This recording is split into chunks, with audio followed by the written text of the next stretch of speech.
So this is an interesting comment because I've heard a few people say this to me in the past. So I uploaded a clip from a live stream that I'd done back in January.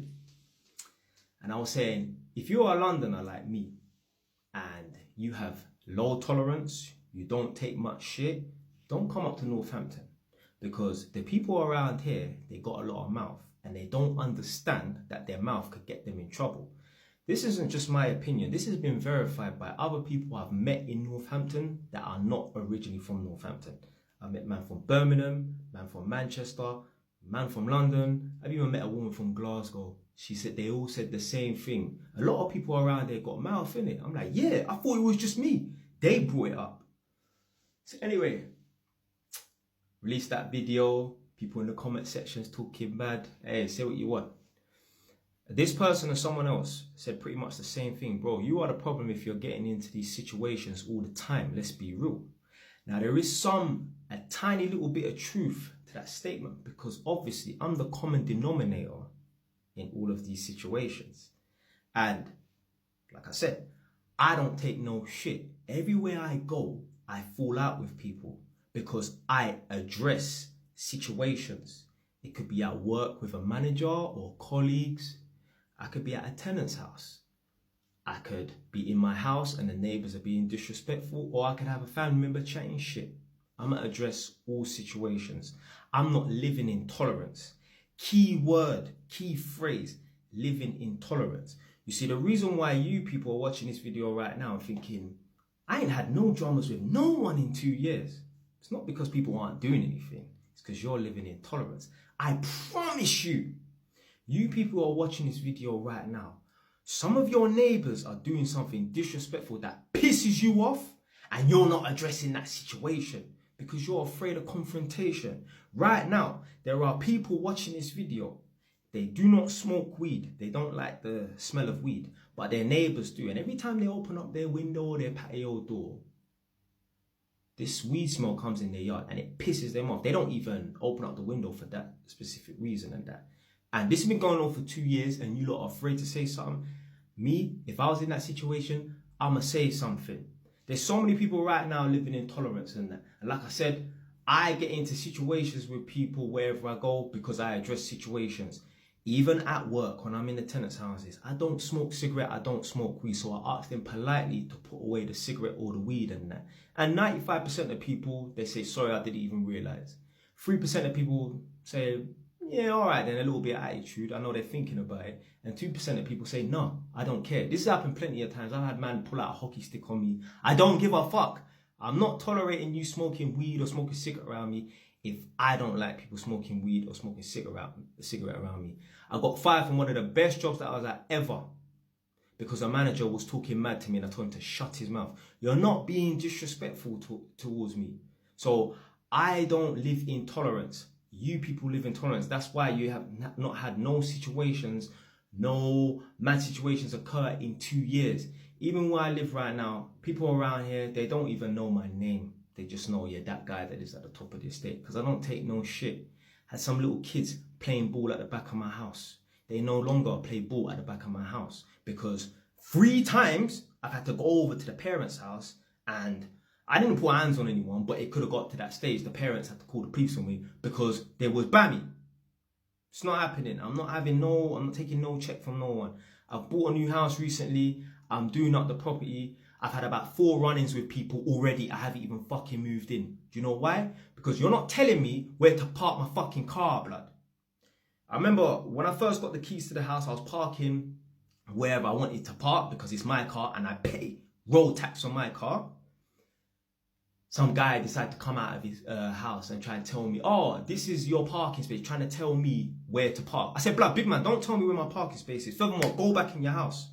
Yeah? Because by you telling me, oh, that's your parking space, which it is not. Nobody owns no parking space. By you telling me this is my parking space, you're telling me don't park nowhere else. Don't tell me where to park my fucking car. I had to run him. There's some old man come out. I told him, big man, don't even bother. Yeah? The same man that told me where to park and I had to run his wife, yeah. Not too long ago, me and my girl went down to the house at like 8 o'clock. We left at 8 because I said to her, at 8 o'clock, we're going to leave this house and go down to the other house. So boom, we're there at the house now, and the little kids are outside playing ball. Every time I go to my new house on this cul-de-sac, dead end road, there's kids out there all the time. I had to tell my girl on a number of occasions, when I phone you to come meet me at the house because I need you to help me, take it easy when you come into this estate. It's not a proper estate, but when you come into the cul-de-sac, because little kids are always darting out. Yeah, and then he hit a dog. Little kids are always running around and that. So boom. Remember, there's always little kids playing out on this cul-de-sac. Yeah. So pulled up to my road, yeah, where my new house is. Gone in the house. It's 8 o'clock. The little kids are outside playing ball. There's like 4 of them, 3 of them. Boom. So gone in the house. They're playing ball and I was thinking, this probably would annoy me that I keep hearing balls bouncing at this time of the evening. It's 8 o'clock, but it's summer, so it's light. Yeah? When me and my girl in the house, we finished what we was doing. I'm loading up my car. I've got the boot open. I'm in the back of the car, obviously. And the little kids are playing ball. Next thing I know, boom! The balls hit my bonnet. Now, I don't give a fuck about my car. I get ladders and throw ladders against my car when I'm loading up and unloading my car. I don't care. But it's the principle. The ball hit my car bonnet. I stepped to the side. I said, don't ever make that ball hit my bonnet ever again. One of the parents was there. She didn't say nothing. Cool. So anyway, I stepped to the side again. Give my extra 2 pence worth. I said, I'm talking to the kids, but I'm kind of looking at the mum. I said, you lot ain't got no respect around here. You're playing football. I said to my girl, what time is it? Because my battery on my phone died. She looked at her watch. She said 9:20. I said, it's 9:20. You lot are playing ball around here. Don't you think the neighbours don't want to hear that? Have some respect for the neighbours and that. Yeah. So anyway, boom. Step back. I thought, let me give another 2 pence worth. Yeah. I stepped to the side and I said to the mum, when I move in, there's going to be some changes around here. She said, what are you going to do? Yeah. I didn't even say nothing. Cool. Boom. So that was a month ago. Like I said, every time I go there, every time there's kids out there. 5 out of 6, 7 days a week, 5 days I'll go there, there's kids out there. That happened a month ago, over 30 days ago. I've only seen the kids out there one time. They don't play out there no more. Now, I'm not saying that if they play out there, it just depends on the situation, depends on the time and that. But I will be imposing a curfew around there more than likely if they continue to play out. Because I'm not sitting in my house at 7, 8 o'clock at night and hearing this ball bouncing. Yeah? Because I don't like hearing people bounce balls and that. It pisses me off and that. So I will be imposing a curfew on that estate. Since then, some of the people there, one of the people there, like I said, I had to blast some woman and stuck it on her man beforehand and that. They've got a camera and that. Yeah, you got to make people move by me and that, because at the end of the day, these people ain't got no respect. On my road, yeah, the same new property I'm moving to, there's bungalows. So there's old people. None of those old people want to hear those fucking kids play ball outside. Yeah. None of those old people sitting and thinking, oh, I just love the sound of some balls bouncing around and that. No fucking way. They don't like it, and I know they don't like it, but because they ain't said nothing, the people them around there think it's okay. No, it's not all fucking K, blood. I'ma say something. So, you people right now, you got neighbours who are disrespectful and they think that you're okay with it. Do you know why? Because you ain't said nothing. You ain't said nothing. Let me tell you something right now. If you're a man watching this right now, if you haven't had to put hands on a man or really been close to, you're taking a lot of disrespect. Because it doesn't matter, because some people will say, oh, the reason why you're getting into situations is because you're a wet you and that. No. Bad man on road. Everyone gets tested. Yeah, it doesn't matter who the fuck you are. It could be Mark Lambie, it doesn't matter. Every bad man on road gets tested and that. So it's got nothing to do with how OJ you are or not. Yeah.